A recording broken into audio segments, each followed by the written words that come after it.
বললেন না আমার সম্বন্ধে অনেক কথা বললেন, আমি খুব বেশি কিছু বাইরে বলবো না, কারণ আমরা রাজনীতিকে ব্যক্তিগত জায়গায় জানি না। কিন্তু বললেন না যদি মুখ খুলতে শুরু করি তাহলে কি হবে, ছোট্ট করে একটু দিই, কি শুনবেন? আমি ছোট্ট করে একটা ইনফরমেশন পেলাম, আপনাদের সাথে শেয়ার করি। কি একটা লাইব্রেরি আছে আপনাদের এখানে, শ্রীরামপুর কলেজের লাইব্রেরি। সেই লাইব্রেরিতে কে একজন নাকি মালিশ করতে করতে চাকরি পেয়ে গেছে, বললেন তাকে মালিশ করতে চাকরি পেয়ে গেছে। নামটা বলবো, বললাম না, নামটা আছে টুম্পা ঝুম্পা এরকম কিছু একটা হবে। এর থেকে বেশি কিছু খুললাম না, তাহলে বাইরে মুখ দেখাতে পারবেন না।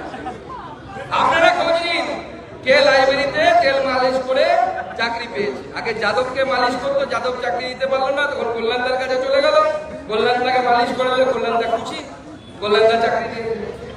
আমি এগুলো বেশি কিছু বলতে চাই না, কারণ ব্যক্তিগত ব্যাপার।